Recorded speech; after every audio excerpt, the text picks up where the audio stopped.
हर महादेव श्री शिवाय नमस्तुभ्यम। हर हर महादेव श्री शिवाय नमस्तुभ्यम। कालहर दुखर दारिधर कष्टहर हर हर महादेव शंभु शंभु शंभु शंभु शंभु शंभु। आज दिनांक 21 अगस्त 2024 दिन बुधवार, मेरे गणपति गणेश जी का वार। मैं प्रथम पूज्य देव गणपति गणेश जी महाराज का इस कथा स्थल पर आह्वान करता हूँ तथा उनसे प्रार्थना करता हूँ कि आप अपना आसन ग्रहण करें और उनसे प्रार्थना पूर्वक अनुरोध करता हूं कि आवाज़ समझ देवी देवताओं को आने का मार्ग दें और हमारी बातों उन तक पहुंचाकर उनसे हमें आशीर्वाद दिलवाने का कष्ट प्रदान करें। मैं स्कंद कुमार से भी अनुरोध करता हूं कि इस कथास्थल पर पधार कर आवाज़ समझ देवी देवताओं को आने का मार्ग दें और इस कथा को भावपूर्ण कराकर स्कंद महापुराण आगे की ओर ले जाएं। मैं अपने भोले बाबा और मैया पार्वती से अनुरोध करता हूं कि गौर बिंदोरा का आसन ग्रहण करें और भावपूर्वक इस कथा का श्रवण कर हमें अनुग्रहित करें। मैं अपने विश्वनाथ, अपने भोलेनाथ, अपने प्राणनाथ, मेरे महादेव और मैया उमा माता से अनुरोध करता हूं कि आप इस कथा स्थल पर रहकर स्कंद महापुराण की मेरे प्रवास काल में इस कथा को आगे की ओर ले जाएं और अखंड कृपा मुझसे जुड़े मेरे हित नातेदार बंधु जो भी हैं सब पर बनाए रखें।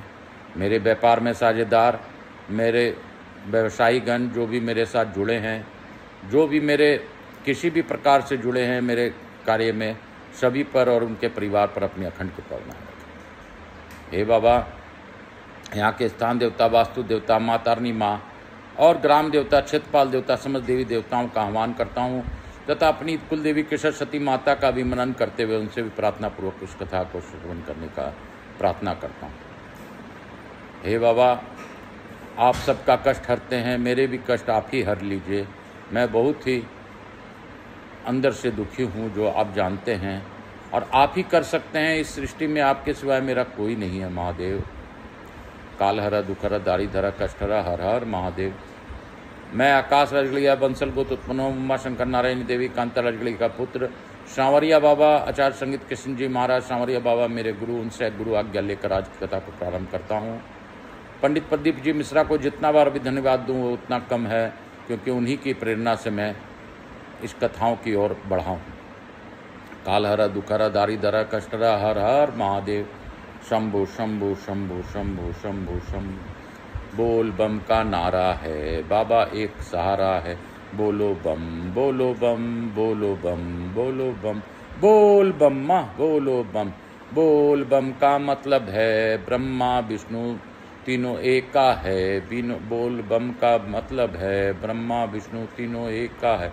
हर हर महादेव। शंभु शंभु शंभु।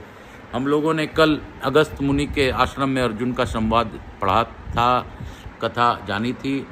आज हम लोग आगे की ओर इस कथा को ले जाएंगे और बाबा भोलेनाथ की दया है कि बाबा हमसे यह कथा करवा रहे हैं, सुन रहे हैं, सुना रहे हैं, बता रहे हैं। बाबा की इसी दया के चलते हम लोग कथा कर पा रहे हैं। बाबा हम सबों पर अपनी अखंड कृपा बनाए रखें। ऐसा भाव के साथ आज की कथा हम लोग प्रारंभ करेंगे।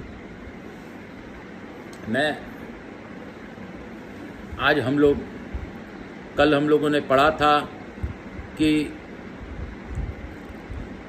तपस्या में मन को वृत्तियाँ लगाकर वहाँ के तपोवन जब अगस्त मुनि रहने लगे, तब वह उत्तम सौभाग्य से सुशोभित पर्वत अगस्त सेल के नाम से प्रसिद्ध हुआ। बोलो शंकर भगवान की जय। भारद्वाज जी कहते हैं, एक दिन बोलो काशी काशी शिव काशी मोक्ष नगरी काशी की जय। भारद्वाज जी कहते हैं, एक दिन मुनिवर अगस्त जी पूर्वा काल का नित्य नियम पूरा करके भगवान शिव की आराधना करने के लिए देव मंदिर में गए। उसी समय आकाशवाणी हुई, मुने यह प्रदेश नदी से हीन है, अतः ज्ञान विज्ञान से रहित केवल शरीरधारी ब्राह्मण की भांति दक्षिणाहीन दीक्षा और चांदनी सुनिए रात्रि के समान शोभा नहीं पाता। इसलिए तुम संपूर्ण लोगों का हित करने के लिए इस भूभाग में कोई ऐसी नदी बहाओ जो अगाध पाप राशि जनित भय का निवारण करके सदैव सुशोभित रहे। मुनिवर देव समुदाय की यही प्रार्थना है जो सबके लिए हितकर है। उस आकाशवाणी को सुनकर महर्षि ब्रह्म ऋषि अगस्त जी क्षण भर कुछ विचार करते रहे। तत्पश्चात देव पूजन समाप्त करके वे बाहर वेदी पर बैठे। उनके आश्रम पर जितने मुनि रहते थे उन सब को उन्होंने बुलवाया और आकाशवाणी की कही हुई बात कह सुनाई। तब मुनियों ने अगस्त जी को प्रणाम करके कहा, महर्षि, आपके हुंकार मात्र से राजा नुहुष देवताओं के साम्राज्य से नीचे गिर गए और सर्प योनि को प्राप्त हुए, जिसने संपूर्ण तरंगों से आकाश को भी ताड़ित करता है। ऐसा महासागर को भी आपने अपने चुल्लू में रख लिया। विद्य पर्वत भगवान सूर्य का मार्ग रोकने के लिए दत्त हुआ था, परंतु आपने उसे भी शांत कर दिया। इन सब के बढ़कर आश्चर्य की बात और क्या हो सकती है महामुने। तीनों लोकों में हम सब लोग कृतार्थ हैं, जो कि आपके सनात होकर हम आपके इस आश्रम में निवास करते हैं। यह प्रदेश दक्षिण दिशा में वर्णनीय है और समस्त वस्तुओं से परिपूर्ण है, तो भी बहुत दूर तक यहाँ कोई नदी नहीं है, इसलिए शोभा नहीं पाता। अनद कब ऐसा शुभ अवसर प्राप्त होगा जब हम इस देश में आपके द्वारा बहाई हुई किसी महानदी में स्नान करके कृतार्थता का अनुभव करेंगे। हमारी भी प्रार्थना है कि आप यहाँ सबको शरण देने वाली किसी सर्वश्रेष्ठ विश्ववंद नदी को निश्चय ही ले आने के लिए प्रयत्न कीजिए। तब मुनीश्वरों की आज्ञा ले देवताओं तथा भगवान शिव की विशेष पूजा करके मुनि ने महान कलेशमय दुस्सह व्रत को अंगीकार किया और बड़े यत्न से भारी तपस्या प्रारंभ की। गर्मी में पांचअग्नि का ताप सहन किया, वर्षा में आंधी पानी और विद्युत का सामना किया तथा सर्दी में गले तक पानी में खड़े हो जप ध्यान करते रहे। तत्पश्चात मन की वृत्तियों को रोककर निराहार रह इंद्रियों को काबू में करके वे पत्थर की भांति स्थिर हो गए। उस समय उन्हें बाहर की बातों का कुछ भी भान नहीं होता था। तदंतर तपस्या में लगे हुए अगस्त जी के आगे ब्रह्मा जी प्रकट हुए। उन्हें देखकर मुनि ने प्रणाम किया और उनके अनेक प्रकार के स्तोत्रों द्वारा स्तुति की। तब विनयावनत अगस्त जी और उस देखकर प्रसन्न वंदन हो ब्रह्मा जी ने पवित्र वाणी में कहा, उत्तम व्रत का पालन करने वाले महर्षि, तुम्हारे इस दुष्कर तप से मैं बहुत संतुष्ट हूँ। तुम्हें जो अभिष्ट हो मांगो, मैं उसे दूंगा।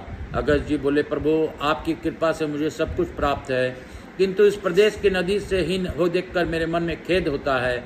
देवेश्वर यहाँ की भूमि को पवित्र और सुरक्षित करने के समर्थ किसी महानदी को प्रकट करने की कृपा करें, यही मेरे लिए अभिष्ट वर है। अगस्त जी का वचन सुनकर ब्रह्मा जी ने कहा, ऐसा ही होगा। फिर उन्होंने अपने मन से आकाश गंगा का स्मरण किया और जब वह उनके आगे आकर खड़ी हो गई तब उससे कहा, गंगे, संसार का उपकार करने वाले कार्य में संलग्न होने के लिए मैं तुम्हें आज्ञा देता हूँ। इस नदीहीन देश में सब लोगों के हित के लिए कोई नदी प्रवाहित करने के लिए ये अगस्त जी तपस्या कर चेष्टा कर रहे हैं, इसलिए तुम अपने एक अंश से पृथ्वी पर उतरकर अगस्त जी के दिखाए हुए मार्ग से चल जाओ और यहाँ के रहने वाले मुनियों को पवित्र करो। समस्त नदियों में तुम्हारा श्रेष्ठ स्थान हो और तुम अपने शरण में आए हुए लोगों की रक्षा करो। यों कहकर ब्रह्मा जी उस आकाश गंगा को अगस्त मुनि के द्वारा किए गए प्रणाम, पूजा तथा विशेष स्तुतियों अभिनंदन होकर वहां से अंतर्ध्यान हो गए। तत्पश्चात मुनीश्वर अगस्त के आगे अपने अंश से उत्पन्न दिव्य तेजोमयी मूर्ति का प्रदर्शन कर आकर आकाश गंगा ने कहा, मुनीश्वर, यह मेरा अंश है, यह पृथ्वी पर पहुंचकर नदी रूप में परिवर्तित हो जा तुम्हारा मनोरथ पूरा करेगा। ऐसा कहकर आकाश गंगा तो चले गई और उसके अंश से उत्पन्न हुई दिव्य मूर्ति ने पूछा, मुझे किस मार्ग से चलना होगा? तब मुनि ने कहा, कल्याणी, मैं आगे आगे चलकर तुम्हारे जाने योग्य मार्ग दिखाऊंगा, तुम मेरे पीछे पीछे आओ। तदंतर मुनिवर अगस्त जी अत्यंत प्रशंसित होकर गंगा जी के अभिष्ट मार्ग दिखलाते हुए आगे आगे चले। उस नदी को देखकर उस भूमि के निवासी मनुष्य बड़ी प्रसन्न हुए। अहो, हमारे भाग से यह सुधा के समान मधुर एवं निर्मल जल प्राप्त हुआ। ऐसा कहते हुए वे अत्यंत उत्कंठित हो गए। उस समय ब्रह्मा जी की आज्ञा से सब देवताओं के सुनते हुए वायुदेव ने कहा, यह नदी लोकों के सौभाग्य से सुवर्ण की भांति प्राप्त हुई है तथा महर्षि अगस्त के द्वारा इस पृथ्वी पर लाई जाने पर अपनी कल ध्वनि से संपूर्ण दिशाओं को मुखरित कर रही है। इसलिए यह स्वर्ण मुखरी के नाम से प्रसिद्ध होगी तथा मोक्ष संपत्ति प्रदान करने वाली अपने तेज से संपूर्ण लोकों द्वारा प्रशंसित होगी। इस प्रकार यह दिव्य नदी स्नान पान आदि की व्यवस्था से वह मनुष्य को सुख पहुंचाती हुई इस पृथ्वी पर प्रतिष्ठा हुई। जो रोगों से पीड़ित और अधिक व्याकुल मनुष्य, उन सब के रोगों का निवारण करके उन्हें स्वस्थ बना देने वाला एकमात्र स्वर्णमुखी का जल है। अर्जुन, वह नदी कीचड़ से रहित, अत्यंत निर्मल, पापनाशक, मंगल युक्त और अत्यंत स्वादिष्ट अमृत के समान जल धारण करती है। अगस्त पर्वत से इसकी उत्पत्ति हुई है तथा उत्तम तीर्थ समूह से सुशोभित होकर यह दक्षिण समुद्र में जाकर मिली है। महर्षि अगस्त इस नदी का दक्षिण समुद्र से संगम कराकर उसकी स्तुति करके कृतज्ञता का अनुभव करते हुए पुनः इच्छानुसार अपने आश्रम पर लौट आए। अर्जुन ने कहा, भगवान, आपने इस महानदी की उत्पत्ति का वृत्तांत कहा, अब मैं इसके प्रभाव को सुनना चाहता हूँ। भारद्वाज जी बोले, पांडुनंदन, 100 योजन दूर से भी स्वर्ण मुखरी का स्मरण करके मनुष्य पापों से मुक्त हो जाता है। यदि स्वर्ण मुखरी के जल से में देहधारियों के अस्थि डाल दी जाए तो वह उनके ब्रह्म लोक पर चढ़ने के लिए सीढ़ी बन जाती है। स्वर्ण मुखरी का स्मरण करते हुए मनुष्य जहाँ कहीं भी अन्य जलों में स्नान कर ले तो उन्हें उत्तम पद की प्राप्ति होती है। इंद्र आदि देवता स्वर्ण मुखरी नदी में स्नान करने के लिए ललचाए हुए चित्त से मनुष्य शरीर को ही प्राप्त करना चाहते हैं। यदि तोला पर भी स्वर्ण मुखरी नदी का जल पी लिया जाए तो वह देहधारियों को पर्वत समान पापों का भी सिद्ध नाश कर देता है। देवताओं में विष्णु, नक्षत्रों में चंद्रमा, मनुष्यों में राजा, वृक्षों में कल्प वृक्ष, महाभूतों में आकाश, समस्त शक्तियों में माया शक्ति, मंत्रों में गायत्री मंत्र, देवताओं के अस्त्र शस्त्रों में व्रज, तत्वों में आत्मध्वज, यजुर्वेद के मंत्रों में रुद्रा अष्टाध्यायी, नागों में शेषनाग, पर्वतों में हिमालय, क्षेत्रों में वराह क्षेत्र तथा इंद्रियों में मन के समान संपूर्ण नदियों में स्वर्ण मुखरी नदी श्रेष्ठ है। अगस्त पर्वत से प्रकट हो दक्षिण समुद्र में मिलने वाली और सब पर पापों का नाश करने वाली तुम स्वर्ण मुखरी नदी में शरण लेता हूँ। जगदम्बे, बड़े बड़े पातकों से दग्ध हुए अपने इस शरीर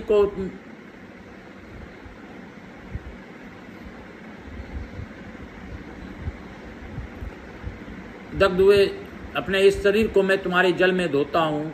मुझे कल्याण से युक्त करो। इन 2 सूक्तों का भली भांति उच्चारण करके जो मनुष्य नियम पूर्वक स्वर्ण मुखरी के जल में स्नान करता है वह शुद्ध होकर आनंद का भागी होता है। कुंती नंदन, चंद्र ग्रहण और सूर्य ग्रहण के समय स्वर्ण मुखरी के तट पर किया हुआ स्नान, दान आदि अनंत फल की प्राप्ति कराने वाला होता है। संक्रांति, अयन तथा वैतिपात के दिन स्वर्ण मुखरी नदी में किया हुआ स्नान मनुष्य का उद्धार कर देता है। स्वर्ण मुखरी के जल में स्नान करके मनुष्य दुस्वप्न के विघ्न से तथा ग्रहों के दुष्ट स्थान में रहने से प्राप्त होने वाले पाप ताप से तर जाता है। स्वर्ण मुखरी के तट पर किया हुआ जप, होम, तप, दान, श्राद्ध और देव पूजन 100 गुना फल देने वाला होता है। अर्जुन, इस प्रकार तुमसे महानदी स्वर्ण मुखरी की उत्पत्ति और प्रभाव का भाली भांति वर्णन किया गया। बोलो शंकर भगवान की जय, बोलो काशी विश्वनाथ की जय, बोलो शिव शंभू की जय, भोलेनाथ की जय। मैं गुरु आज्ञा लेके आज की कथा को यहीं पे विराम दूंगा। इसी अध्याय के साथ आज की कथा यहीं पे विराम लेता हूँ और आप सबों को वंदन करते हुए, अपने भोलेनाथ का ध्यान करते हुए तथा लघु आरती कर आज की कथा को यहीं पर विराम दूंगा। कर्पूरगौरं करुणावतारं संसारसारं भुजगेन्द्रहारं सदा वसन्तं हृदयारविन्दे भवं भवानी सहितं नमामि। श्री राम जय जय राम, श्री राम जय राम। हर हर महादेव। काल हर दुखर दारिधर कष्टर, हर हर महादेव शंभु शंभु। हे बाबा, सभी के कष्टों का नाश कीजिए और अखंड कृपा बनाए रखिए। आप तो मेरे कष्ट जानते ही हैं, उसी प्रकार मेरे सब्सक्राइबरों के कष्ट को भी आप जानते हैं। सभी का कष्टों का निवारण कर दीजिए और जो मेरा सब्सक्राइबर बने उनके कष्ट स्नेह से काट दीजिए। काल हर दुखर दारिधर कष्टर, हर हर महादेव। मैं प्रथम पूज्य देव गणपति गणेश जी महाराज, लक्ष्मी जी महारानी, रिद्धि सिद्धि शुभ लाभ कुबेर जी महाराज से अनुरोध करता हूँ कि इस कथा स्थल पर पधार कर आप आवाज़ समझ आपने जिस प्रकार हमें सभी देवी देवताओं से आशीर्वाद दिलवाया, इसके लिए कोटि कोटि धन्यवाद। हे गणेश जी महाराज, हे लक्ष्मी जी महारानी, हे रिद्धि सिद्धि जी, हे शुभ लाभ जी, हे कुबेर जी महाराज, हमारे यहाँ निवास कर अखंड कृपा बनाए रखें। आवाज़ समझ देवी देवताओं से अनुरोध करता हूँ कि हम सभी लोगों को आशीर्वाद प्रदान कर अपने स्थान को गमन करें, पुनः बुलाने पर पधार कर आशीर्वाद प्रदान करें। मैं अपने विश्वनाथ से यह भी मनन करता हूँ कि हे बाबा, विश्व का कल्याण कीजिए। मेरे कष्टों को जिस प्रकार आप जानते हैं, आप ही तार दीजिए।